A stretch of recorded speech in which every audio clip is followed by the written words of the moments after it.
ဟောကြားအပ်သောတွေ့ဆုံခြင်းနဲ့ပေါင်းစည်းခြင်းအကြောင်းတရားဒေသနာတော်အဲ့တော့တွေ့ဆုံပြီးတဲ့နောက်မှာပေါင်းစည်းသွားကြတယ်တရဝရိဟာတွေ့ဆုံတာတော့တလောက်ကြီးအရေးမပါဘူးပေါ့နော်ဥပမာယထာစီရင်တွေ့ဆုံကြတာရှိတယ်ပစကားပေါ်မှာတွေ့ဆုံတာရှိတယ်ခီးသွားတာတူးလို့လေးမြတ်ပေါ်မှာတွေ့ဆုံတာရှိတယ်သို့တော့တွေ့ဆုံရုံကပူပေါင်းခြင်းဆိုတာမဖြစ်ဘူးအဲ့တော့လူတွေဟာတရဝတွေဟာပူပေါင်းတယ်ဆိုတာဘာကြောင့်ပူပေါင်းပါတာလဲတွေ့ဆုံရုံနဲ့ပူပေါင်းသလားလို့ဆိုတွေ့ဆုံရုံနဲ့မပူပေါင်းဘူးတွေ့တာပဲအဲ့တော့ပူပေါင်းသွားတယ်လို့ဆိုတာဟာဘာကိုအခြေခံပြီးတော့ပူပေါင်းရတယ်လဲဆိုတာကိုဖျားပဲလို့ဟောတယ်လဲဆိုတာကိုနာယူမှတ်သားကြဖို့လိုတယ်နော်မြတ်စွာဘုရားကအကြောင်းရှာပြထားတယ်ပူပေါင်းတယ်ဘာကြောင့်ပူပေါင်းတယ်လဲဓာတုသောပိခွေတတ္တတန်တန်တန်တိဒီစကားလုံးလေးနဲ့စပြီးသုံးတာဖွင့်ပါဓာတုသောဆိုတာဒီနေရာမှာဓာတုဆိုတာ element ကိုပြောတာမဟုတ်ဘူးစိတ်နေသဘောထားကိုလူတွေရဲ့တဏ္ဍာမှာရှိတဲ့စိတ်နေသဘောထားအစ္ဆတယစိတ်ဆန္ဒကိုဓာတုလို့ပြောတာဒီမှာနော်ဓာတုလို့ခေါ်တယ်ဒီအိဗယ်မရဘူးနော်ဒီသုတ်တံမှာအထူးဓာတုသောဆန္ဒအစ္ဆတယဆန္ဒဆိုတာအကြိုက်တူတယ်စိတ်ထားခြင်းတူတယ်အတွေးတူတယ်လူတွေကတယောက်နဲ့တယောက်ပူပေါင်းတယ်ဆိုတာဟာစိတ်ဆန္ဒခြင်းတူမှပူပေါင်းလို့ရတယ်လေစိတ်ဆောင်ခြင်းမတူလို့ရှိရင်ပူပေါင်းမှုမဖြစ်ဘူးတွေ့ဆုံမှုတော့ဖြစ်နိုင်တယ်အဲ့ဒါကိုမြတ်စွာဘုရားရှင်းပြတာလောကမှာလူတွေဟာအပေါင်းအသင်းဖွဲ့တာပဲဖြစ်စေဟုတ်လားပူပေါင်းကြတာတွေဟာစိတ်ဆန္ဒတူလို့ပူပေါင်းကြတာလို့ဒီလိုမှတ်ရမယ်ဓာတုကိုအစ္ဆတယဗမာတွေလည်းပဲဒီအစ္ဆတယဆိုတဲ့စကားလုံးကိုသုံးကြတယ်ပေါ့နော်ပါဠိစကားလုံးအစ္ဆတယဆိုတာအဓိအာတယအတွေးအမြင်အယူအဆခံယူချက်စိတ်ဆန္ဒအဲ့ဒါကိုအစ္ဆတယလို့ခေါ်တာကိုယ့်ရဲ့စိတ်ဆန္ဒသူ့ရဲ့စိတ်ဆန္ဒဆန္ဒချင်းတူရင်ပေါင်းကြတာပဲလေသူကပူပေါင်းမှုဆိုတာဆန္ဒချင်းတူဥပမာပရဟိတလုပ်တဲ့လူတွေဆိုရင်ပရဟိတလုပ်ချင်တဲ့ဆန္ဒချင်းတူလို့ရှိရင်ပရဟိတအဖွဲ့တွေပါသွားတာပူပေါင်းလိုက်တာပဲ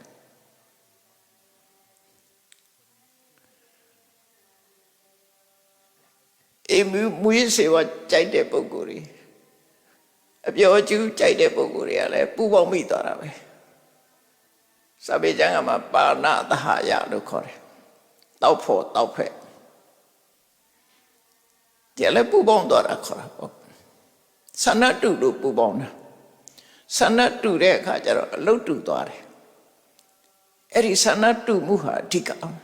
စိတ်နေသဘောထားနဲ့စိတ်ဆန္ဒတူညီမှုဟာအဓိကသူကလည်းတာဝါဒနာပါတယ်ကိုယ်ကလည်းဝါဒနာပါတယ်ဥပမာပြောကြတယ်လေအခုအနုပညာလုပ်တယ်ဆိုတာအနုပညာဝါဒနာပါတယ်လူတွေပေါင်းတာပဲလေအတိမုတ်ဝါဒနာပါရင်အတိမုတ်ဝါဒနာပါတယ်လူတွေပူပေါင်းကြတာအဆိုကအရေးတိဝါဒနာပါတယ်လူကလည်းအဆိုကအရေးတိသမားတွေပူပေါင်းမှုဖြစ်တာပဲလေတွေ့ဆုံမှုဆိုတာတော့ပွဲလန်းသွေးရှိတဲ့အခါမှာဆုံမိတဲ့အခါဆုံမိတယ်ဒါပေမဲ့ပူပေါင်းမှုမဟုတ်ဘူးအဲ့ဒါနော်ဒါကြောင့်မို့တွေ့ဆုံခြင်းနဲ့ပူပေါင်းခြင်းဟာဘာကြောင့်ပူပေါင်းလဲဆိုတာကိုမြတ်စွာဘုရားဒီသုတ္တမှာရှင်းပြတာဒါလည်းမှတ်သားစရာကောင်းတယ်လောကလူတွေဆိုတာအပေါင်းအသင်းနဲ့နေကြတာဖြစ်တယ်လေ တူတယောက်တည်းနေကြတာမဟုတ်ဘူးအဲ့တော့ပေါင်းသင်းနဲ့နေတဲ့အခါမှာသူနဲ့ကိုယ်နဲ့ဘယ်လောက်ပဲဝေးဆန္ဒတူလို့ရှိရင်အဖွဲ့အစည်းနဲ့ဖြစ်စေအလုံးနဲ့ဖြစ်စေပူးပေါင်းကြတာပဲပူးပေါင်းမှုကဖြစ်လာတယ်ဘယ်နေရာမှာဆိုပူးပေါင်းမှုဖြစ်လာတတ်တယ်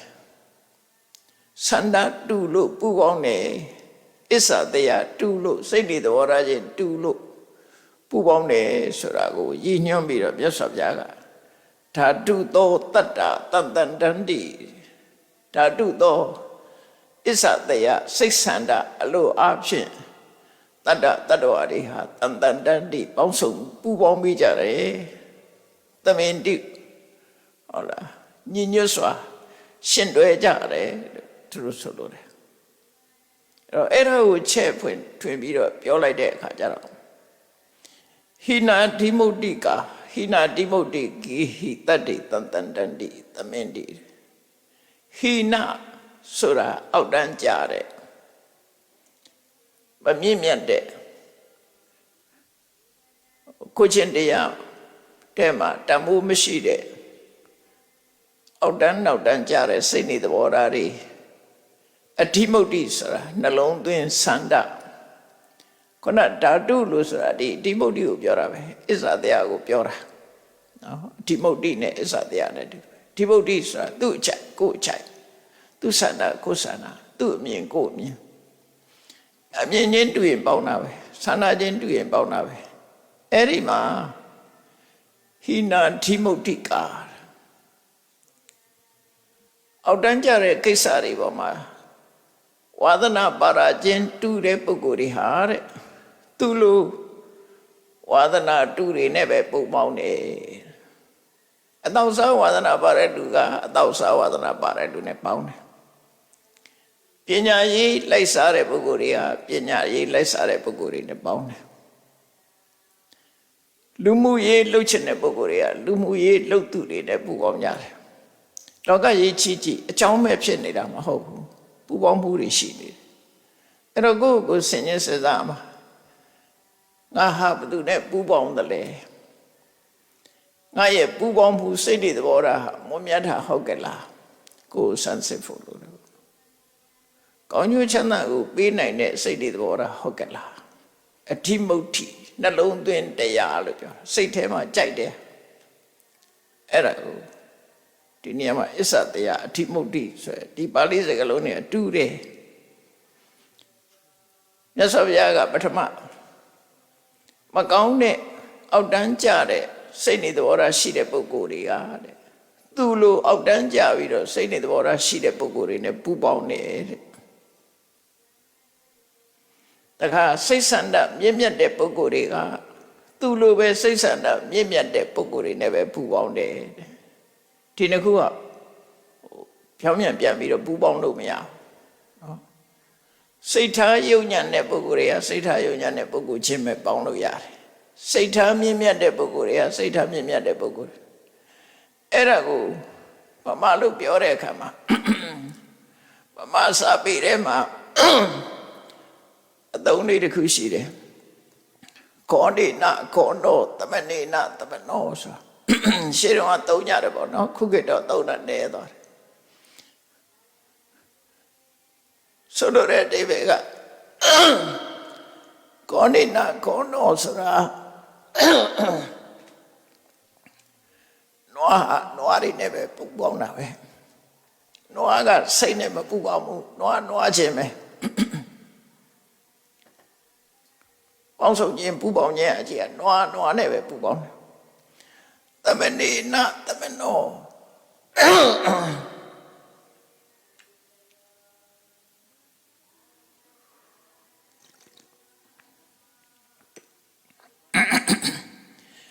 ယဟန်ကလည်းယဟန်နေနဲ့ပဲပူပေါင်းတယ်ခောနိနာခောနောသမနေနသမနောဆိုတာ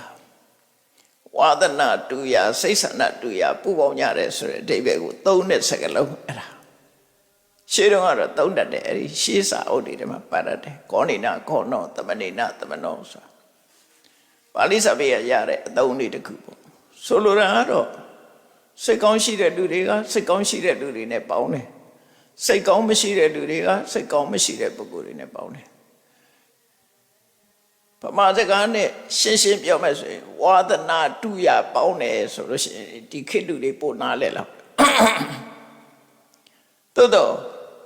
ဝါဒနာဆိုတဲ့စကားလုံးကအစ္ဆာတရားနဲ့မထုတတ်ဘူးအဲ့ဒါတတိထားဖို့လုပ်တယ်သို့တော့လူတွေနားလဲနေတာ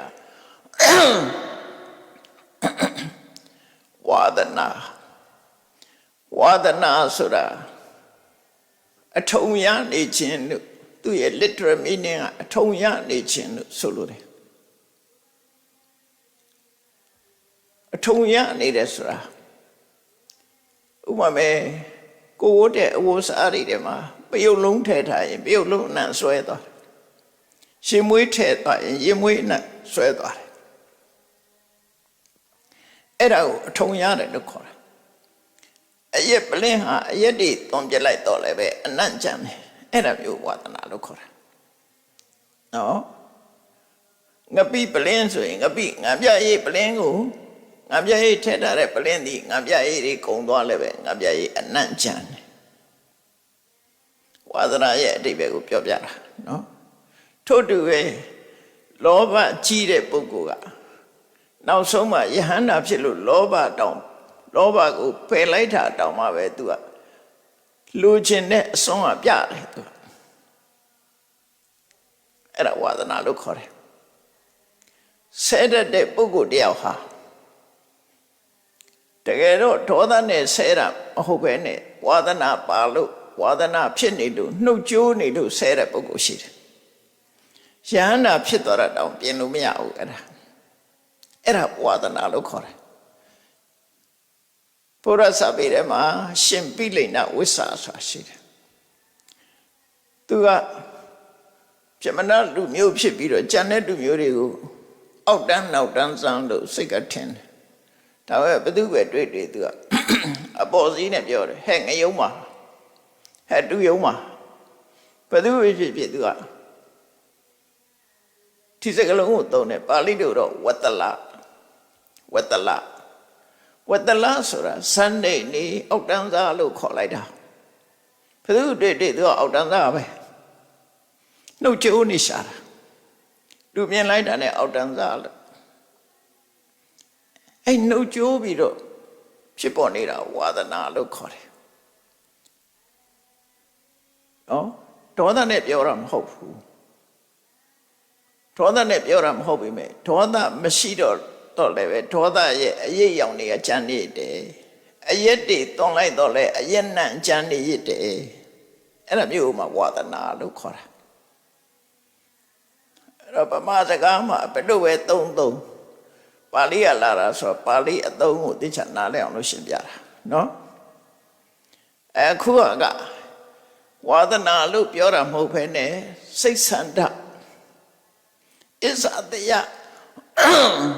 နှလုံးသွင်းစိတ်ဆန္ဒအစ္ဆာတရားဆန္ဒချင်းတူတယ်စိတ်ဆန္ဒချင်းတူတယ်ပမာတော့လည်းပြောလိုက်ဝါဒနာတူတယ်ပေါ့ဝါဒနာတူတယ်လို့ပြောတာဒါအလွယ်ပြောတဲ့စကားမြတ်စွာဘုရားဆိုလိုတာအဲ့ဒီမဲ့ကောင်းတဲ့ဘက်ကိုစိတ်ဆန္ဒရှိတဲ့ပုဂ္ဂိုလ်တွေဟာကောင်းတဲ့ဘက်မှာစိတ်ဆန္ဒရှိတဲ့ပုဂ္ဂိုလ်တွေနဲ့ပဲပူပေါင်းကြတယ်တဲ့မကောင်းတဲ့စိတ်ဆန္ဒရှိတဲ့ပုဂ္ဂိုလ်တွေကမကောင်းတဲ့စိတ်ဆန္ဒရှိတဲ့ပုဂ္ဂိုလ်တွေနဲ့ပဲပူပေါင်းကြတယ်ဒါလောကကြီးတဘာဝကိုခြုံငုံကြည့်တာကိုပြောတာဒီအတိုင်းပဲလောကကြီးမှာခရုလိုက်သူအုပ်စုတွေအများကြီးရှိတယ်လေဘာဖြစ်လို့အုပ်စုဖြစ်နေလဲဆန္ဒတူလို့အုပ်စုဖြစ်နေဓမြကိုင်းကလည်းပဲဓမြတိုက်ဖို့ဝါသနာပါတဲ့လူတွေပေါင်းတာပဲလေကပိုင်းနိုင်တွေကလည်းကပိုင်းနိုင်ဝါသနာပါတဲ့လူတွေနဲ့ပေါင်းတာပဲယတမတဲ့ယတမတွေနဲ့ပဲပေါင်းတာမူရစေသုံးတဲ့လူကလည်းမူရစေနဲ့ပဲသုံးတာသူ့ရဲ့စိတ်နေစိတ်ထားသဘောထားမကောင်းတဲ့ဘက်ကိုပြောလို့ရတယ်အကောင်းတဲ့ဘက်ကျတော့ရောတရားနာရဝါသနာပါတဲ့ပုဂ္ဂိုလ်တွေတရားနာတဲ့ပုဂ္ဂိုလ်တွေနဲ့သွားပေါ်လာပဲတုတ်တယ် ပညာလိုက်စားတဲ့ပုဂ္ဂိုလ်ဆိုပညာလိုက်စားတဲ့ပုဂ္ဂိုလ်တွေနဲ့ပဲပူပေါင်းတယ်သူတေသနာဝါသနာပါတဲ့ပုဂ္ဂိုလ်တွေကသူတေသနာလုပ်ငန်းမှာပူပေါင်းကြတယ်အဲ့တော့လောကကြီးဟာခြုံငုံပြောလိုက်ပဲဆိုလို့ရှိရင်စိတ်ဆန္ဒတူရပူပေါင်းမှုတွေဖြစ်နေကြတယ်တို့ဒီလိုဆိုလိုတာနော်တခြားအကြောင်းမဟုတ်ဘူးအဲ့ဒါကိုမြတ်စွာဘုရားဟောတာဓာတုသောဘိက္ခဝေတတ္တတန်တန်တန်တိယဟန်တို့တရဝရီဆိုတာစိတ်ဆန္ဒအရာပူပေါင်းကြတာဖြစ်တယ်တဲ့ဘုရားပြောတာဆန္ဒတူရပူပေါင်းကြတာဖြစ်တယ်ဟိနာဓိမုတ်တိကာအောက်တန်းကြတဲ့ဆန္ဒရှိတဲ့နှလုံးသွင်းရှိတဲ့ပုဂ္ဂိုလ်တွေကဟိနာဓိမုတ်တိကေဟိသူ့လိုအောက်တန်းကြတဲ့အတွေ့အခေါ်အယူဆရှိတဲ့ပုဂ္ဂိုလ်တွေနဲ့ပဲပေါင်းကြတယ်ကလျာဏဓိမုတ်တိကာကောင်းမွန်တဲ့စိတ်ဆန္ဒရှိတဲ့ပုဂ္ဂိုလ်တွေကလည်းပဲကလျာဏဓိမုတ်တိကေဟိကောင်းမွန်တဲ့စိတ်ဆန္ဒရှိတဲ့ပုဂ္ဂိုလ်တွေနဲ့ပူပေါင်းကြတယ်ဒီသုတ်တန်ကိုမြတ်စွာဘုရားတချို့သုတ်တန်တွေမှာချက်ဟောထားတာရှိတယ်လူရင်းအကြောင်းများတော့ဒါပဲဥပမာမဲ့တရတရားနေပါတဲ့ပုဂ္ဂိုလ်တွေကတရတရားနေပါတဲ့လူနဲ့ပဲပေါင်းတယ်တရတရားကောင်းတဲ့လူနဲ့သူပေါင်းလို့မရအောင်စိတ်ဆန္ဒချင်းမတူတရတရားကောင်းတဲ့ပုဂ္ဂိုလ်တွေကတရတရားကောင်းတဲ့ပုဂ္ဂိုလ်တွေနဲ့ပို့ပြီးတော့ပေါင်းတယ်ပူပေါင်းတယ်ကိုချင်းသီလမရှိတဲ့ပုဂ္ဂိုလ်တွေကလည်းကိုချင်းသီလမရှိတဲ့ပုဂ္ဂိုလ်တွေပေါင်းကြတယ်ကိုချင်းသီလရှိတဲ့ပုဂ္ဂိုလ်တွေကလည်းကိုချင်းသီလရှိတဲ့ပုဂ္ဂိုလ်တွေချင်းပူပေါင်းကြတယ်သူဆိုတာပဲတုဒ္ဒအကြမ်းမြင့်ဘုဒ္ဓမရှိတဲ့ပုဂ္ဂိုလ်တွေကလည်းသူ့လိုနှလုံးတုံညင့်မဲ့ပေါင်းတယ်ဘောဓုဒ္ဒအကြမ်းမြင့်တုဒ္ဒရှိတဲ့ပုဂ္ဂိုလ်တွေကအကြမ်းမြင့်တုဒ္ဒရှိတဲ့ပုဂ္ဂိုလ်ချင်းပေါင်းတယ်စဉ်းစားဉာဏ်နည်းတဲ့ပုဂ္ဂိုလ်တွေကလည်းစဉ်းစားဉာဏ်နည်းတဲ့ပုဂ္ဂိုလ်တွေနဲ့ပဲပေါင်းတယ်စဉ်းစားဉာဏ်ရှိတဲ့ပုဂ္ဂိုလ်တွေကစဉ်းစားဉာဏ်ရှိတဲ့ပုဂ္ဂိုလ်နဲ့ပဲပေါင်းတယ်အဲ့တော့ဗမာတွေနားလည်အောင်ပြောမယ်ဆိုရင်ဝါသနာတူရပေါင်းတယ်လို့ဒါဗမာအသုံးနဲ့ပြောတဲ့စကားနော်အဲ့ဒါကိုအမှန်ပြင်ပြီးတော့ပြောမယ်ဆိုရင်စိတ်ဆန္ဒတူညီရပူပေါင်းကြတယ်သူဆိုလို့တယ်စိတ်ဆန္ဒတူညီမှုကိုအကြောင်းပြုပြီးတော့ပူပေါင်းကြတယ်အဲ့တုတ်တမှာဒီလိုဟောထားတာနော်ညဟောထားတာအဲ့တော့မြတ်စွာဘုရားကအခုပစ္စုပန်အခြေအနေမှာလည်းပဲဒီပူပေါင်းမှုတွေကဒီရှုတော့ငါပဲဖြစ်တယ်ကောင်းတဲ့စိတ်ဆန္ဒရှိရင်ကောင်းတဲ့စိတ်ဆန္ဒရှိသူချင်းပူပေါင်းတယ်မကောင်းတဲ့စိတ်ဆန္ဒရှိရင်မကောင်းတဲ့စိတ်ဆန္ဒဝါဒနာတူရပူပေါင်းတယ်ဆိုတာခဏခေတ်မှလားမဟုတ်ဘူး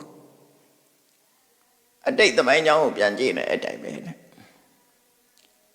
ဒါဖြင့်အတိတ်ကနဲ့အခုဘဝသာပူပေါင်းတာလားဆိုမဟုတ်နောင်လာလက်တန်းခေတ်တွေမှာလည်းပဲဒီတိုင်းပဲနော်ဒီတိုင်းပဲသွားမှာပဲလူတွေရဲ့ပူပေါင်းမှုဟာစိတ်ဆန္ဒတူရပဲပူပေါင်းကြမယ်လို့အဲ့ဒီမှာဓာတုတန်ယုတ်တာဆိုပြီးတော့တန်ယုတ်တဲ့နိကေမှာမြတ်စွာဘုရားဟောထားတဲ့တရားတွေဟာအမှန်တမ်းမှတ်သားစရာကောင်းတယ်နော်အလုံးကနိဗ္ဗာန်ရောက်ကြောင်းတရားကြီးမဟုတ်ဘူးဘဝပြဿနာတွေကိုဖြေရှင်းနိုင်တဲ့ဟာတွေပါဘုရားဘာသာမှာလည်းပဲနှစ်ခုရှိတယ်လို့မှတ်တာသမုဒိသစ္စာလည်းပဲပရမတ္ထသစ္စာလည်းပဲနှစ်ခုနဲ့ပြောအောင်သမုဒိသစ္စာဆို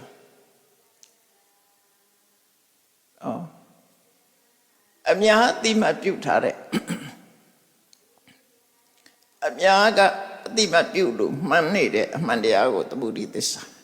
general consensus လို့ပြောတာ consensus အလုံးကသဘောတူပြီးသတ်မှတ်ထားတာအဲ့ဒါသမုဒိအဲ့ဒါကိုလည်းအမှန်တရားလို့ပြောလို့ရတယ်သို့သောပရမတ္ထသစ္စာ ultimate truth ကြတော့သမုဒိသစ္စာကအမှန်လို့ပြောတာအစင်းမြင့်လည်းပဲရောက်တဲ့အခါအမှားဖြစ်သွားတယ်အမှန်မဟုတ်တော့ဘူးကြတော့အတုလည်းပဲနဲ့သူမှန်တယ်ဥပမာသမုဒိသစ္စာလည်းပဲနဲ့ဘာတွေဟောတော့ဟ ဘုရားကအေးလူမိုက်ကိုမပေါင်းရဘူးပညာရှိကိုပေါင်းရမယ်သင်တော်တဲ့အရာမှာနေရမယ်ဘုဒ္ဓတာစီဝေးရမယ်မိဘကိုပြုစုလို့ကြွေးရမယ်မိဘကလည်းသားသမီးတွေကိုစောင့်ရှောက်ရမယ်မကောင်းမှုတွေကိုရှောင်ရမယ်ကောင်းတဲ့လုပ်တွေလုပ်ရမယ်ဆိုမင်္ဂလာတရားတော်တွေကိုဖော်ဆောင်ပေးတာသမုဒိသစ္စာလည်းပဲနဲ့ဖော်ဆောင်တယ်အဲ့ဒါပရမတ္ထသစ္စာလည်းပဲမဟုတ်ဘူးအဲ့ဒါကိုနားလဲဖို့လိုတယ်အဲ့ဒီနှစ်ခုကိုသွားပြီးတော့ပေါင်းစပ်လိုက်လို့ရှိရင်ကောင်းမြတ်တဲ့ရလမထွက်ဘူးမပေါင်းရဘူးသူဟာနဲ့သူလည်းပဲနဲ့သူအဆင့်နဲ့သူသွားရအောင်တရားဟောတဲ့အခါတော့လိုက်နာကျင့်သုံးတဲ့အခါတော့သူလည်းပဲနဲ့သူသွားမယ်နော်လည်းပဲချင်းသွားပြီးတော့မရောထွေးရဘူးဒါကလူတော်လူကောင်းဖြစ်ဖို့အတွက်လောကမှာလူတော်လူကောင်းဖြစ်ဖို့ရတတ်မှတ်ထားတဲ့ level တစ်ခုသစ္စာလေးပါးကိုဟောတယ်သမုဒိသစ္စာမှာမိဘဝတ္တရားအတ္တဝတ္တရားပေါင်းတဲ့ဆက်ဆံရေးလူမှုရေးအဲ့နောက်ပဲရဲ့အချင်းချင်းလိုက်နာရမယ်ဝတ္တရားအလုသမားနဲ့အလုရှင်လိုက်နာရမယ်ဝတ္တရားရဟန်းတန်ခါနဲ့လူကိုကြောင်းလိုက်နာရမယ်ဝတ္တရားလေတိအင်္ဂလာချီဘုန်းကြီးနဲ့လူလေတိအင်္ဂလာချီဒါကတော့ခရစ်ယာန်အသုံးပါကလာချီဆိုတာဘုန်းကြီးလေတိကလူကိုကြောင်းလူကိုကြောင်းနဲ့ဘုန်းကြီးအပြန်အလှန်ဆက်သွယ်ရေးဆိုတာဒါရီကသမုဒိသစ္စာလည်းပဲပြောတာဒါကဘုန်းကြီးဒါယဟန္တာငါသမုဒိသစ္စာလည်းပဲပြောတာအဲ့ဒါကိုဖောက်ဖျက်လို့လည်းမရဘူးအမေပါဆိုမှအဖေပါဆိုမှကျန်တဲ့လူနဲ့တော့တန်ထုထားလို့မရဘူးလေအမေကအမေပဲအဖေကအဖေပဲညီကောင်မောင်တို့မှလည်းညီကောင်မောင်တို့မှပဲစရင်သာဖြတ်လို့ရမယ်တဘာဝအနေထားဖြတ်လို့မရဘူးဒါဒီရင်အေးကိုဖြတ်လို့မရဘူးဆိုပါတော့ဒါသမုဒိသစ္စာလည်းပဲကိုပြောတာအပရမတ္ထသစ္စာလည်းပဲကြတော့အဲ့ဒီ discrimination ဆိုဒီကန့်သတ်ချက်တွေအကုန်ဖြုတ်လိုက်တယ်အမေဘောလောရမယ်ကိုတရားအဖေဘောလောရမယ်ကိုတရားမိသားစုပေါ်လိုက်တာမယ်ကိုတရားဆိုတာဒါတွေမရှိတော့အဲ့ကြတော့အလုံးကယုံနဲ့နာနှစ်ခုပဲရှိတယ်ဘယ်သူပဲဖြစ်ဖြစ်ယုံနဲ့နှစ်ခုပဲရှိတယ်အဲ့ဒါကပရမတ္ထသစ္စာလည်းပဲလို့ခေါ်တယ်အဲ့ဒါကပဲပုဂ္ဂိုလ်တွေလိုက်နာအောင်ဆိုနိဗ္ဗာန်လိုချင်တဲ့ပုဂ္ဂိုလ်တွေနိဗ္ဗာန်ရဖို့ရအတွက်အစင်းမြင်ကြိုးစားနေတဲ့ပုဂ္ဂိုလ်တွေအတွက်သူတို့တောင်မှဆက်ဆံရေးကြတော့သမုဒိလည်းပဲနဲ့ဆက်ဆံရတယ်အတိညာကြတော့ပရမတ္ထသစ္စာလည်းပဲနဲ့သွားရတယ်မြတ်စွာဘုရားလည်းအဲ့လိုသွားနေတာပဲလေမြတ်စွာဘုရားတရားဟောနေတာတချို့ကသမုဒိသစ္စာလည်းပဲအနေဟောတာရဟန်းတို့လူမိုက်ကိုမပေါင်းသိရဘူးလူမိုက်ကိုပေါင်းသိလို့ရှိရင်ဒီလိုဆိုးကျိုးတွေရနိုင်တယ်ဆိုတာဒါသမုဒိသစ္စာလည်းပဲပြောတာပရမတ္ထသစ္စာလည်းပဲကြတော့လူမိုက်ဆိုလည်းမရှိဘူးလူလိမ္မာဆိုလည်းမရှိဘူးရှုံးတဲ့နတ်နှစ်ခုပဲရှိတယ်ရှုံးနတ်ကိုမအောင်တဲ့စက်ရေးမလုပ်ရဘူးဆိုသူကနားမလဲဘူးရူပခန္ဓာဝိရဏခန္ဓာသင်ညာခန္ဓာသင်္ခါရခန္ဓာခန္ဓာ၅ပါးကိုမပေါင်းသိရဘူးဆိုရင်ဘယ်သူမှနားမလဲဘူးဒါပရမတ္ထသစ္စာလည်းပဲပြောတဲ့စကားတွေအဲ့ဒါကြတော့နားလဲဖို့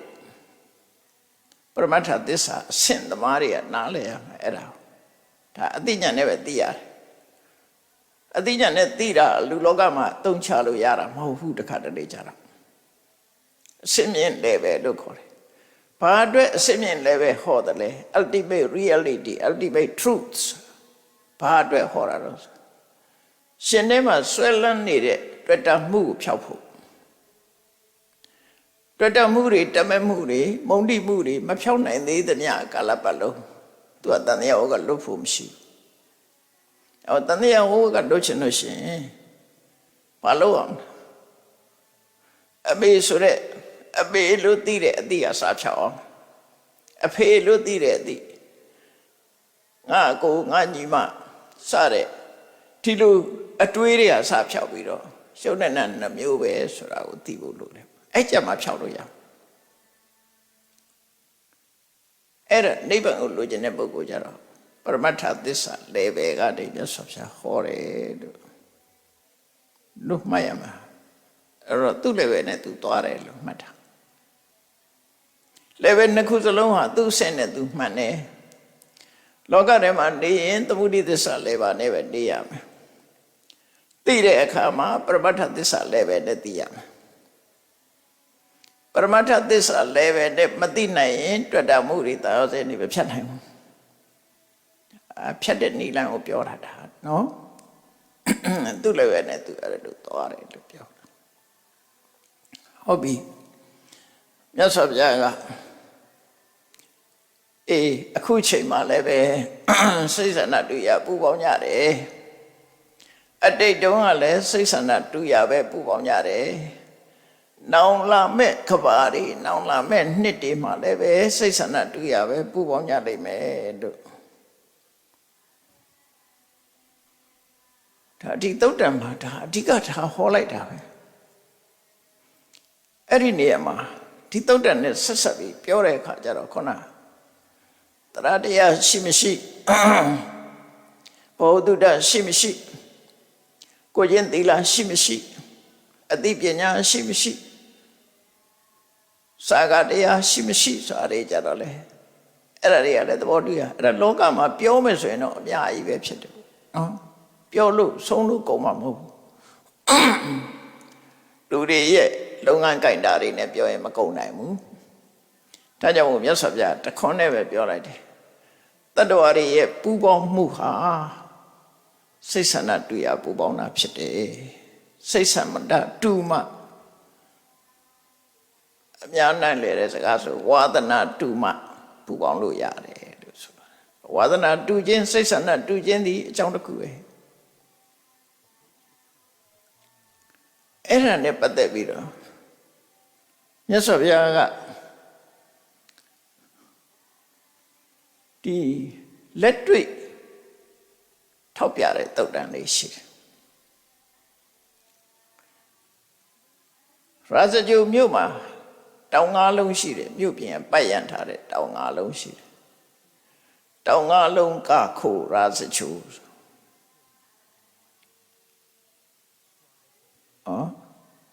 ဝေပုံလတောင်ဆိုတာရှိတယ်ဝေဘာရတောင်ဆိုတာရှိတယ်ခိစ္ဆကုတ္တတောင်ဆိုတာရှိတယ်နော်နောက်ပဏ္ဏဝတောင်ဆိုတာရှိတယ်ဣတိကိတိဆိုတဲ့တောင်ရှိတယ်တောင်ငါးလုံးရှိတယ်ဒါကြောင့်ရဇဂုမြို့ကြီးကတောင်ငါးလုံးရဲ့အလယ်မှာတည်ထားတာသူမြို့ရဲ့အနေထားတောင်ငါးလုံးအလယ်ကောင်မှာတည်ထားတောင်တွေနဲ့ခြံခတ်ထားတဲ့ပုံစံမျိုးဖြစ်တယ်ဗမာပြည်ကဘာနဲ့တူတော့ဆိုကလောနဲ့သွားတူဘယ်ကြည့်ကြည့်တောင်နေချီပဲကလောဆိုတဲ့စကားတစ်ခါမေးကြည့်လိုက်တဲ့အခါကလောဆိုတဲ့စကားလုံးကဗမာစကားလုံးမဟုတ်ဘူးရှမ်းစကားလုံးလားမသိဘူးအဲ့တော့ပြောတာသူတို့ကလောက်လို့ခေါ်တယ်ကလောက်ဆိုတာထဲအိုးကြီးလို့အမျိုးဟုတ်တော့မသိဘူးသူများပြောတာမှတ်ထားတာနော်မှန်နေတယ်မှန်ကိုလည်းရှမ်းစကားမတတ်ဘူးအဲ့ဒီကလောက်ဆိုတာအနေကလောဖြစ်လာတာလို့ပြောတယ်ဟုတ်တော့ဟုတ်တယ်ကလောဆိုတဲ့မြို့ဟာဟိုဘက်ကြည့်လိုက်လဲတောင်ပဲဒီဘက်ကြည့်လိုက်လဲတောင်ပဲတောင်ကြားထဲမှာတဲအိုးကြီးလို့ဖြစ်နေလို့ကလောလို့ခေါ်တာတဲ့ရောက်တဲ့နေရာတော့မေးကြည့်တာပဲဘာလို့ကလောခေါ်တာတော့ပြောနိုင်တဲ့လူလည်းရှိတယ်မပြောနိုင်တဲ့လူလည်းရှိတယ်တခါတော့ဟိုညာဒေသလာတဲ့လူတွေမေးကြည့်တယ်homeland ဆိုတဲ့စကားလုံးကဘာစကားလုံးလဲကွာအင်္ဂလိပ်ကလည်း homeland ဆိုလို့ရှိရင်ကိုယ့်ရဲ့နိုင်ငံလို့အဓိပ္ပာယ်ရတယ်လေ homeland home ဆိုတာအိမ်ပဲ land ဆိုတာမြေကိုယ့်နိုင်ငံကိုသုံးရင် homeland လို့သုံးလို့ရတယ်အဲ့ဒီအဓိပ္ပာယ်လာလို့ဆိုမဟုတ်ဘူးတဲ့ homeland အရှမ်းစကားတဲ့အဲ့လိုတော့ပြောတာပဲပင်လယ်မရှိဘဲနဲ့အဲ့ဒီမှာပင်လယ်ဘူးလို့လည်းခေါ်တယ် ပင်လယ်နဲ့အဝေးကြီးလေးဘယ်တော့ကြောင့်ပင်လယ်ဘူးခေါ်တယ်လဲမသိဘူးသူဝါရာတွေတော့ရှိမှာပေါ့နော်ရောက်တဲ့နေရာတော့မေးကြည့်တာပဲအဲ့ဒီကလူလာရင်မေးကြည့်တယ်ဖြေနိုင်တဲ့လူရှိတယ်မဖြေနိုင်တဲ့လူရှိတယ်ကလောရောက်တော့မေးကြည့်တော့ကလောက်လို့ပြောတယ်တယောက်ကပြောလိုက်တယ်ရောက်တဲ့နေရာမှာစူးစမ်းကြည့်ကြပေါ့ဒါလည်းဘုသူတ္တပဲလေတောင်ကြီးဆိုတာတော့အောက်နားမှာတောင်ကလေးရှိလို့လားလို့မေးစရာရှိတာဘာလို့တောင်ကြီးခေါ်တာလဲစဉ်းစားစရာလေကလေးဆိုတဲ့မြို့ကြတော့လူကြီးရှိလို့လားလူကြီးမြို့ရှိသလားဆိုအဲ့လိုတော့လည်းမရှိဘူးသူကလေးဆိုတာကာလေးလို့ပြောကြတာပဲကာလေးကနေကလေးဖြစ်တယ်လို့ဒီလိုပြောတာအဲ့တော့ဗမာမှာဒီအသုံးအနှုန်းတွေနဲ့ပတ်သက်ပြီးတော့အမျိုးစုံရှိတာပေါ့ဘာကိုအကြောင်းပြုပေါ်တယ်ဆိုတာဟာတခါတည်းရပျောက်ကွယ်သွားတယ်ပျောက်ကွယ်သွားတော့မသိတော့ဥပမာမန္တလေးအခုလူတွေကလွယ်ရေးနဲ့မန္တလေးတဲ့မန္တလေးဆိုတာတောင်ကိုအကြောင်းပြုပြီးတော့မန္တလေးလို့ခေါ်တာတဲ့အဲ့တောင်ကမန္တလေးတောင်အဲ့လိုလည်းပြောကြတာရှိတယ်နောက်တစ်ခါတချို့ကလည်းမင်းကလေးတောင်မင်းကလေးဆိုတာဘယ်သူခေါ်တာတော့ဆိုအနောထားရဲ့သားမင်းသားအဲ့ဒီဘက်မှာနေဦးတဲ့ပြောစောလူမင်းစားလေအဲ့ဒါကိုသူ့ကိုအကြောင်းပြုပြီးတော့မင်းကလေးကနေပြီးတော့မန္တလေးဖြစ်တယ်လို့လည်းပြောကြတယ်ဘယ်ဟာအမှန်တုံးဆိုတာတော့မသိဘူးပေါ့နော်ပြောကြတာကိုပြောတာဒါပေမဲ့အပြောဆိုရှိတယ်ဆိုတော့မှတ်ထားတာပေါ့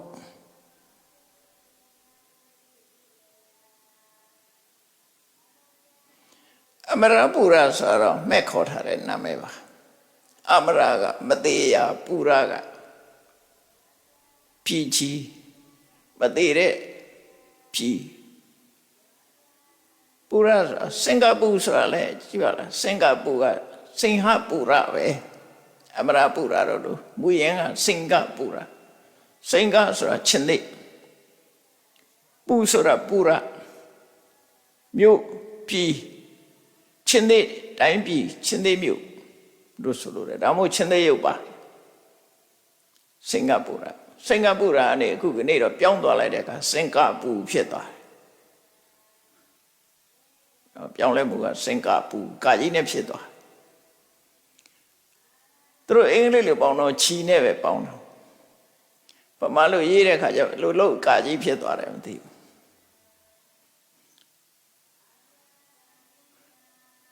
စင်ကာပူဖြစ်နေခုရေးထားတယ်အဲ့ဒီစကားလုံးတွေကပါဠိနွယ်ဟိုရင်းစကားလုံးတွေအဲ့ဒါမှစိတ်ဝင်စားကောင်းတယ် language ရဲ့ပြောင်းလဲမှုတွေစိတ်ဝင်စားကြကောင်းတယ်ပေါ့ထိုင်းနိုင်ငံဆိုရင်ဘာပူရီညာပူရီတွေပေါ်တယ်လေကঞ্ချနပူရီချွန်ပူရီအမျိုးတွေပူရီဆိုတာရှိတယ်အဲ့ဒါပူရလာတာပဲဒါတွေလေတစ်ချိန်တုန်းက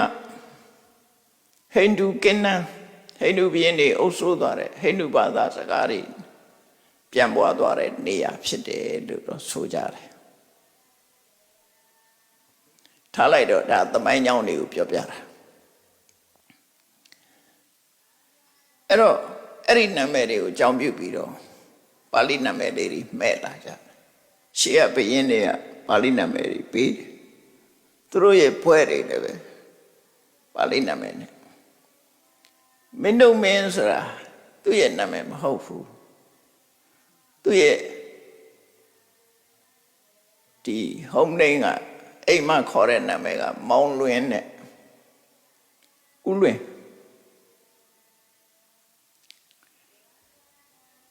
မင်းသားဖြစ်လာတဲ့အခါကျတော့မင်းတို့မျိုးစားပေးတာမင်းတို့မျိုးစားပေးလို့မင်းတို့မင်းသားကနေမင်းတို့မင်းလို့ဖြစ်လာတာမြို့နာမည်နဲ့တီဘောမင်းဆိုတာလည်းထို့တူပဲဒါပေမဲ့မင်းတို့မင်းရဲ့ဘွဲ့နာမည်ကဘာလို့ဆို သူဓမ္မရာဇာအဲ့ဒီသူဓမ္မရာဇာတွေကပြည့်နေအဲ့မှာရှေးကဘယင်းနေမဲ့နေရှိတဲ့နာမည်တွေပေါ့နော်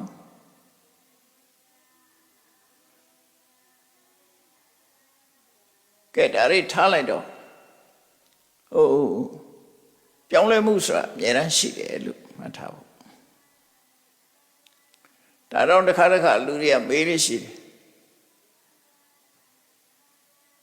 အခုကရွတ်နေတဲ့ပြိတ္တကဖះလက်တဲ့တုန်းကလည်းဒီတိုင်းပဲလားလို့ဆိုဘယ်လိုလုပ်သိမှာလို့နော်ဖះရွတ်တုန်းကလည်းဒီအတန်ပဲလားပေါ့ဥမာပဲဆိုတော့နော်ကရဏီယမထကုသလေနယန္တတန္တံပရံပိသမစ္ဆာဖះလက်တဲ့ကလည်းဒီတိုင်းပဲလားဆိုဘယ်လိုလုပ်သိမှာတော့မပြောင်းလဲဘူးတော့မရှိဘူးပြောင်းလဲမှာပဲ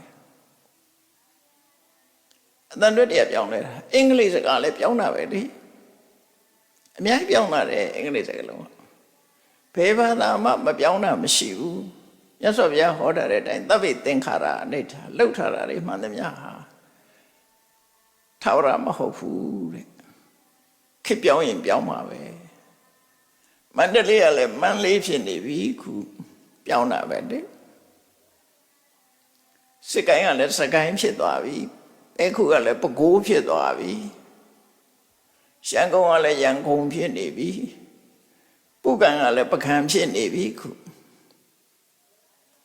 အဲ့ဒါပြောင်းလဲမှုလို့ခေါ်တာပဲအဲ့တော့အလုံးဟာလူတွေနှုတ်ကထွက်လာတဲ့အတန်တီဘယ်တော့မှထာဝရမဟုတ်ဘူးအဲ့တော့ရှုစားရမှာအဲ့တော့ဖះဟောခဲ့တဲ့တရားတွေဟာဒီတန်လားလို့ဆိုတာကြတော့ထီတန်လို့ကြီးပြောလို့တော့မရဘူးသို့တော့ထီစကလုံးပဲထီစကလုံးဒီအဓိပ္ပာယ်နဲ့ဟောတယ်လို့တော့ဆိုနိုင်တယ်ပေါ့နော်အဓိပ္ပာယ်ကတော့တူတယ်လို့ပြောလို့ရတယ်ဘာလို့လဲဆိုအဓိပ္ပာယ်တူတယ် meaning ကအဓိကကြတယ်ပေါ့နော်ဘယ်လိုပဲဖတ်ဆိုလိုတဲ့အဓိပ္ပာယ်မှာသွားတူတယ်လို့ပြောလွယ်မှားမှုလည်းရှိကောင်းရှိနိုင်တာပေါ့ပြောလို့မရဘူးဒါကြောင့်မို့လို့ edit လုပ်ရတယ်ဆိုတာအဲဒါကြောင့်လုပ်ရတယ်ပြီးတဲ့ကသုံးပုံကအင်္ဂါနာတင်ပြီးတော့ edit လုပ်လာခဲ့ရတာတစ်ခုနဲ့တစ်ခုဆက်ဆက်ပြီးတော့လုပ်ရတယ်အခုလည်းဒီသုတ်တံမှာမြတ်စွာဘုရားဟောတာတဲ့အဓိပ္ပာယ်ကတော့ဒါပဲတရားရည်ရဲ့ပူပေါင်းမှုဟာဣဇာတရားကိုခြေခံတယ်စိတ်ဆန္ဒတူညီမှုကိုခြေခံပြီးတော့ပူပေါင်းမှုတွေဖြစ်တယ်ဒါကတော့သိကြတယ်ဒီအဓိပ္ပာယ်ပဲခဏလေးဒီအဓိပ္ပာယ်ပဲလေဘယ်တော့မှမလွယ်ဘူးဒါကတော့မှန်တယ်ဝါသနာတူရပူပေါင်းရတယ်ဟုတ်တယ်ဝါသနာမတူတဲ့လူပူလို့မှမရပူပေါင်းတယ်ဆိုကြတဲ့ဝါသနာတူတာပူပေါင်းတယ်အဲ့တော့အဲ့ဒါနဲ့ပတ်သက်ပြီးတော့မြတ်စွာဘုရားကပို့ပြီးတော့ထင်ရှားအောင်ယဟန်တွေကိုပြောတဲ့အခါမှာရာဇဂဟရာဇကျုမြို့ပတ်ဝန်းကျင်မှာတောင်ငါးလုံးရှိတယ်အဲ့တောင်ငါးလုံးနဲ့ကခိစ္စကုတဆိုတဲ့ခိစ္စကုတ်တောင်ခိစ္စကုတတောင်ပေါ်မှာမြတ်စွာဘုရားသရင်သုံးနေတယ်ခိစ္စကုတကျောင်းမှာတောရကျောင်းကြီးရှိတယ်ပေါ့တောင်ပေါ်မှာအဲကြောက်တုံးလိမ့်ချခံရတော့ငါတဲ့ခိစ္စကုတပဲထေဝရကကြောက်တုံးနဲ့လိမ့်ချလိုက်တာလေအဲ့ဒီမှာပဲနော်အဲ့တော့ယဟန်တန်ဃာတွေကခိစ္စကုတမှာတောရကျောင်းတွေရှိတော့ဒီမှာနေကြတာများတယ်မြို့ထဲမှာနေလို့မရှိကြဘူးတောမှာပဲသွားနေကြတယ်အဲ့တော့မြတ်စွာဘုရားကလည်းအဲ့ဒီခိစ္စကုတတောရကျောင်းမှာနေတဲ့အချိန်မှာမြတ်စွာဘုရားရဲ့အနိပတ်ဝန်းကျင်တောရကျောင်းတွေမှာယဟန်တန်ဃာတွေရှိကြတယ်ယဟန်တန်ဃာတွေရှိတဲ့ထဲမှာအဲ့ယဟန်တန်ဃာတွေဟာတွေ့ဆုံပြီးတဲ့နောက်မှာပူပေါင်းနေကြတယ်ပူပေါင်းမှုတွေဖြစ်လာတယ်ဖခင်အဲ့ဒါကိုမြင်တွေ့သွားတာဆိုရစို့မြတ်စွာဘုရားနဲ့မလှမ်းမကမ်းမှာလမ်းလျှောက်ပြီးတော့စကားပြောနေတဲ့အုပ်စုတွေခေတ္တကိုကြောင်းပတ်ဝန်းကျင်မှာလမ်းလျှောက်ပြီးတော့စကားပြောနေကြတယ် တရားစကားပြောတာပေါ့ထွေလာကိလာတွေတော့မပြောပါဘူးအဲ့ဒီမှာရှင်သာရိပုတ္တရာနဲ့တွဲဖက်ပြီးတော့စကားပြောနေတဲ့ပုဂ္ဂိုလ်တွေရှိတယ်နောက်ရှင်မောကလန်နဲ့တွဲဖက်ပြီးတော့လမ်းလျှောက်ရင်းစကားပြောနေကြတာအဲ့ဒီပုဂ္ဂိုလ်တွေလည်းရှိတယ်ရှင်မကတ္တဗနဲ့အတူတွဲပြီးတော့လမ်းလျှောက်ရင်းစကားပြောနေတဲ့ပုဂ္ဂိုလ်တွေရှိတယ်ရှင်အနုရုဒ္ဓနဲ့တွဲဖက်ပြီးတော့လမ်းလျှောက်စကားပြောနေတဲ့ပုဂ္ဂိုလ်တွေရှိတယ်ရှင်ပုံနာဆိုတဲ့ပုဂ္ဂိုလ်နဲ့အတူတကွတွဲဖက်ပြီးတော့လမ်းလျှောက်ပြီးစကားပြောနေကြတယ်ရှင်ဥပါလိဆိုတဲ့ပထေနဲ့အတူတွဲဖက်ပြီးတော့လမ်းလျှောက်ပြီးစကားပြောနေကြတယ်နောက်ဆုံးကတော့ရှင်ဒေဝဒတ်နဲ့သူ့နဲ့အပေါင်းအသင်းရောင်ရင်းနေရလည်းပဲလမ်းလျှောက်နေကြတယ်ယန္တန်ကတွေဆိုတာကိုယ်စိတ်ဆန္ဒတူရပူပေါင်းပြီးတော့စကားပြောကြတယ်အဲ့မှာအဲ့ဒီမြင်ကွင်းကိုမြတ်စွာဘုရားမြင်လိုက်တာအဲ့တော့ဘုရားဟာမြင်တာကိုကြည့်ပြီးတဲ့အခါမှာဒီ statement တစ်ခုပေါ့ message တစ်ခုပေးခြင်း message တရင်စကားပေးတာလူတွေမှတ်သားဖို့ရအတွက်အဲ့ဒီမြင်ကွင်းကိုကြည့်ပြီးတော့မြတ်စွာဘုရား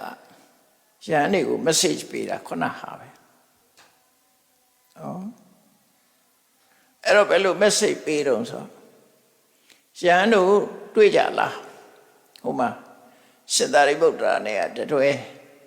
ရှင်မောကလန်နဲ့အဖွဲ့ကတတွဲရှင်မကတ္တဗတို့ရှင်ဥပါလုတို့သူ့ဖွဲ့နဲ့သူတတွဲစီစဉ္ညာလျှောက်ပြီးစကားပြောနေကြတယ်တွေ့ကြလားဟိုမှာ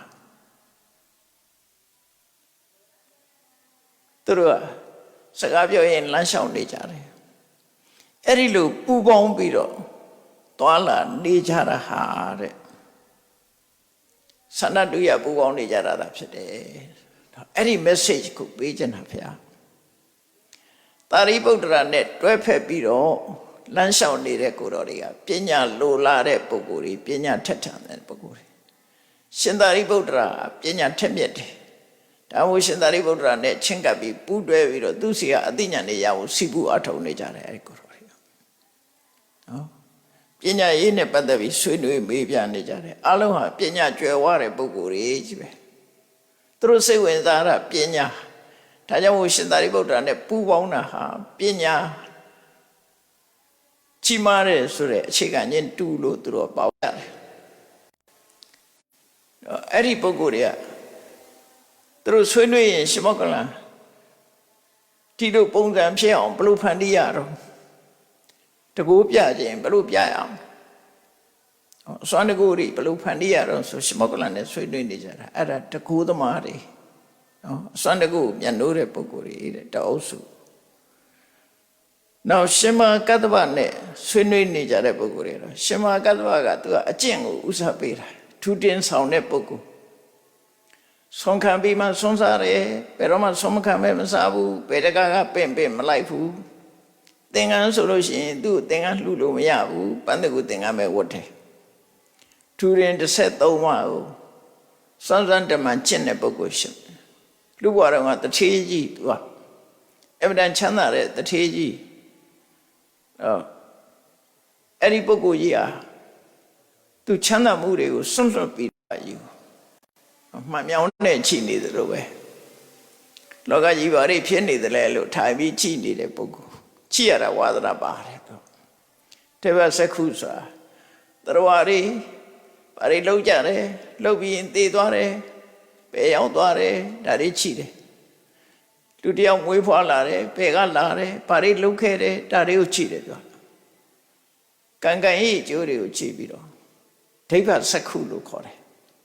နတ်မျက်စိကဲ့သို့မြင်နိုင်စွမ်းရှိတဲ့အပိဉ္ဉာဏ်နဲ့ခြိတယ်ဒါဒိဗ္ဗစက္ခုအခုခေတ်ဖေရကျမ်းနဲ့ဖေးတဲ့နေဆိုတာဟာ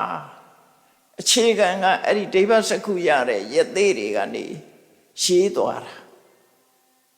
လက်တွေ့ရေးသွားတဲ့ဟာတွေအဲ့ဒါတွေကိုလက်ဆင့်ကမ်းလာတာဒါကြောင့်မို့လို့မှန်တဲ့လောက်မှန်နေတာဒိဗ္ဗစက္ခုနဲ့ကြည့်ပြီးတော့လှုပ်ထားတဲ့ဟာတွေမို့မှန်တဲ့လောက်မှန်နေပြီတဲ့ ပေရင်ဆိုမမှန်ဘူးလို့လည်းပြောလို့မရဘူးအကုန်လုံးနော်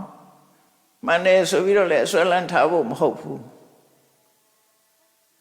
အဲ့တော့ရှင်အနုရုဒ္ဓကအဲ့လိုပဲကြည်တယ်အဲ့ဒီဝါဒနာပါတာကြည်တာဝါဒနာပါတဲ့ပုဂ္ဂိုလ်တွေကရှင်အနုရုဒ္ဓနဲ့ပေါင်းပြီးတော့ဘလို့ကြည်ရမယ်ဆိုတာကြည်နီးကားတွေသင်နေကြတယ်တို့ဒီဘက်စကုပဲညနော်နောက်တစ်ခါရှင်ပုံနာဆိုတာမန္တာတိပုဒ္ဒရှင်ကုဏ္ဏညတပည့်ဆက်ကြဟောတော့ကပထမဆုံးယဟန်ဖြစ်သွားတဲ့ရှင်ကုဏ္ဏညရဲ့တူတော်တယ်သူကအဲ့ဒီရှင်ကုဏ္ဏညရဲ့တူဖြစ်တဲ့ရှင်ပုံနာဆိုတာတရားဟောအမတမကောင်းတယ်ဒါကြောင့်မို့ဓမ္မဂတိကဣတရရတယ်သူဟောတဲ့တရားဟာအနှစ်ကြီးပဲဟောတယ်တရားဟောကောင်းတယ်ဆိုတော့ရည်စားတွေပြောလို့မအောင်မိနဲ့နော်အဆိုးကောင်းတယ်အငိုကောင်းတာကိုပြောတာမဟုတ်ဘူးနော်လူတွေနားလဲအောင်တည်တည်ချာချာပြည့်ပြည့်စုံစုံအနှစ်ရှိရှိဟောတဲ့တရားကိုဆိုလို့တယ်ခုခေတ်တရားဟောကောင်းတာတစ်မျိုးရှိသေးတယ်နော်ဆိုကောင်းတယ်ဟာတာကောင်းတယ်ပြောကောင်းတယ်ဆိုအဲ့ဒီကောင်းမျိုးပြောတာမဟုတ်ဘူးနော်အဲ့ရှင်ပုံနာဆိုတာဘုရားလက်ထက်ကဓမ္မဂတိကဣတရတဲ့ပုဂ္ဂိုလ်သူဟောတဲ့တရားဟာအရှင်းမြင့်တယ်သူနဲ့ခြံရံပြီးတော့အတူတကွာသွားလာနေကြတဲ့ပုဂ္ဂိုလ်တွေကသူလိုဓမ္မဂတိကတွေကြီးပဲတရားဟောဖို့စိတ်ဝင်စားတဲ့ပုဂ္ဂိုလ်တွေကြီးပဲတဲ့ဒါဝါသနာတူရခြင်းစုတယ်ဆိုတဲ့အဓိပ္ပာယ်ပဲနောက်ရှင်ဥပါလိဆိုတာခုခေတ်လို့ပြောမယ်ဆိုရင်တော့ဥပရိပညာရှင်ပေါ့နော်ဥပရိပညာရှင်ဝိနည်းနဲ့ပတ်သက်တဲ့မြတ်စွာဘုရားပြညတ်တဲ့ဥပရိတွေနဲ့ပတ်သက်ပြီးတော့သူကသိဝါဒနာပါတယ်အဲ့ဒါကိုမှတ်တမ်းတင်တယ်ဝိနည်းဆောင်ဖြစ်တယ်ဒါကိုသူနဲ့ပေါင်းစုံတဲ့ပုဂ္ဂိုလ်တွေကလည်းပဲဝိနည်းဝါဒနာပါတဲ့ပုဂ္ဂိုလ်တွေကြီးပဲအဲ့လိုနေကြတယ်တဲ့နောက်ရှင်အနန္ဒာရှင်အနန္ဒာနဲ့အတူတွေ့ကြတဲ့ပုဂ္ဂိုလ်တွေကြတော့ရှင်အနန္ဒာကဘ ഹു တုတ္တကျွယ်ဝတယ်ပိဋကသုံးပုံဟာစာရီသူကအကုန်ရတယ်အဲ့တော့ဘ ഹു တုတ္တကျွယ်ဝခြင်းတဲ့ပုဂ္ဂိုလ်တွေကရှင်အနန္ဒာနဲ့ပေါင်းကြတယ်သူတို့လည်းဘ ഹു တုတ္တလိုလာတဲ့ပုဂ္ဂိုလ်တွေနောက်ဆုံးကြတော့ရှင်တေဝထကသူလည်းပဲသူ့အဖွဲ့နဲ့သူလမ်းလျှောက်တယ်သူကြတော့ဘယ်လိုဘုံကြည့်အောင်လုပ်အောင်လဲတရားတော်မှာချီးညိုအောင်ဘယ်လိုလုပ်အောင်လဲဘုံကြည့်အောင်ဘယ်လိုလုပ်အောင်လဲဒါပဲတွေးနေသူလူတွေထင်ကြီးအောင်ငါဘာလုပ်အောင်လဲအဲ့ဒါကိုပပိစ္ဆလို့ခေါ်တယ်အောက်တန်းကြတဲ့စိတ်ဆန္ဒတွေရှိတယ်ရှင်တေဝရကအဲ့ဒီအောက်တန်းကြတဲ့အလိုဆန္ဒရှိတယ်ဖျားလှုပ်ခြင်းနဲ့ဖြတ်လန်းကနေဖျားလှုပ်ခြင်းနဲ့တန်ဃာတွေကိုခေါင်းဆောင်ခြင်းနဲ့နော်အဲ့လိုဘုံတကူချီးခြင်းနဲ့သူလှုပ်တာကကြည်ပါလားသူနဲ့သွားပေါင်းလို့ဆိုရင်သူကအဲ့ဒီဘက်မှာတော့သူကညံကောင်းတယ်လို့ပြောဘေဘိတာရမင်းကြီးတော့သူစေးအောင်လို့မရဘူးပေါ့ဘေဘိတာရမင်းကဖျားဟုတ်တာချီးညိုတယ်အဲ့တော့ဘေဘိတာရစီယုံလို့မရတဲ့အခါကျတော့ဘေဘိတာရရဲ့သားနောင်တက်မဲ့မင်းအလားရှိတဲ့အစတတကိုသွားပေါင်းတယ်အဲ့ဒါဘာအတွက်ပေါင်းတာတော့ဆိုရင်သူ့ကိုကျိုးအတွက်ပေါင်းတာဒါမို့သူစဉ်းစားတဲ့အထက်မှာဘေဘိတာရကတော့ပြောလို့ရမှာမဟုတ်ဘူးစီယုံလို့မရဘူးအဲ့သူ့သားအစတတဆိုတဲ့ကောင်လေးကခက်မှတ်မိုက်ကလေးနော်အနာဂတ်အတွက်လည်းကောင်းတယ်အသက်ငယ်သေးတယ်မင်းဖြစ်ဖို့အလားလည်းရှိတယ်ဆိုသူသွားပေါင်းတာလေအဲ့လိုပေါင်းတာသူကအဲ့ဒီဘက်ကတော့အခင်းပါတယ်လို့ပြောအဲ့ဒီရှင်တေဝဒနဲ့တွဲဖက်ပြီးတော့နေတဲ့ပုဂ္ဂိုလ်တွေကလည်းသူလိုပဲလူလေလှုပ်ချင်တဲ့ပုဂ္ဂိုလ်တွေကြီးပဲတဲ့ကောင်းတော့အဲ့ဒါကိုမြတ်စွာဘုရားကထောက်ပြပြီးတော့ခုနတရားကိုဟောတာအေးပူပေါင်းတယ်ဆိုတာစိတ်ဆန္ဒတူရတယ်ပူပေါင်းတာဖြစ်တယ်အခုလည်းဒီလိုပဲပူပေါင်းကြတယ်နောက်ဆိုလည်းပဲဒီတိုင်းပဲပူပေါင်းကြမှာဖြစ်တယ်လို့မြတ်စွာဘုရားကဒီ message ကိုရဟန်းတော်တွေကိုပေးခဲ့တာဟောခဲ့တာဖြစ်ပါတယ်ဒါကြောင့်တရားချစ်ခင်သူတော်စင်ပြိဿပေါင်းတို့လူတွေရဲ့ဆုံတွေ့ပြီးတော့ပူပေါင်းမှုဆိုတာဟာ ဝါဒနာတူရသို့မဟုတ်စိတ်ဆန္ဒတူရအစ္ဆတရားတူရပူပေါင်းကြတာသာဖြစ်တယ်ဆိုတဲ့အကြောင်းတရားကိုမှတ်သားနာယူပြီးတော့ကိုယ်နဲ့ပူပေါင်းတဲ့ပုဂ္ဂိုလ်တွေအခြေအနေကိုသိရှိနားလည်ဖို့လောကကြီးမှာပူပေါင်းကြတယ်ဆိုတာအဲ့ဒီအတိုင်းပူပေါင်းကြတာဖြစ်တယ်ဆိုတာသိရှိနားလည်ပြီးကိုယ့်ကိုအကောင်းဆုံးဖြစ်အောင်ကြိုးစားအားထုတ်နိုင်ကြပါစေကုန်သတည်း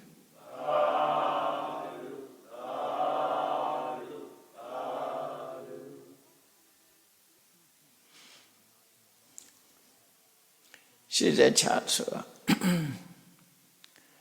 အရှင်ဖေယဖေယတပည့်တော်တို့သည်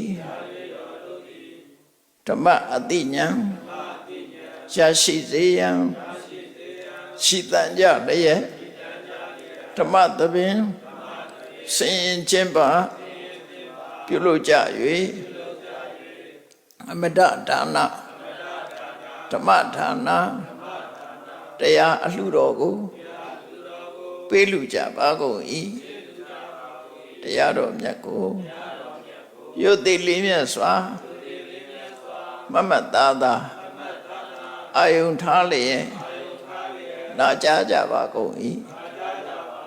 တရားတော်မြတ်ကိုတတ္တဗဝုထု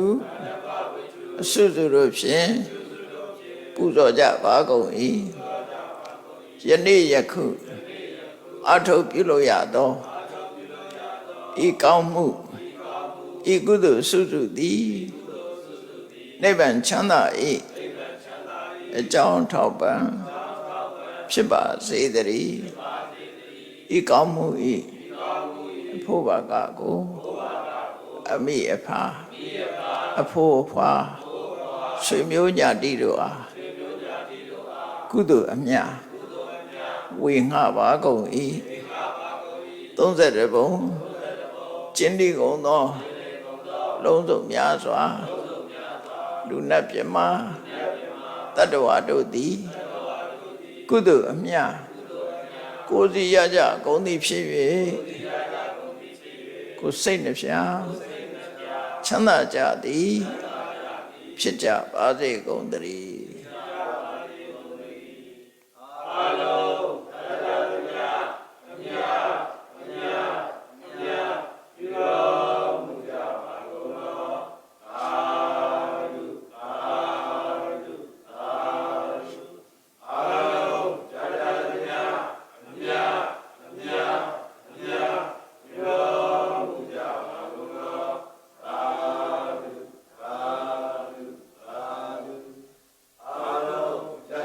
အ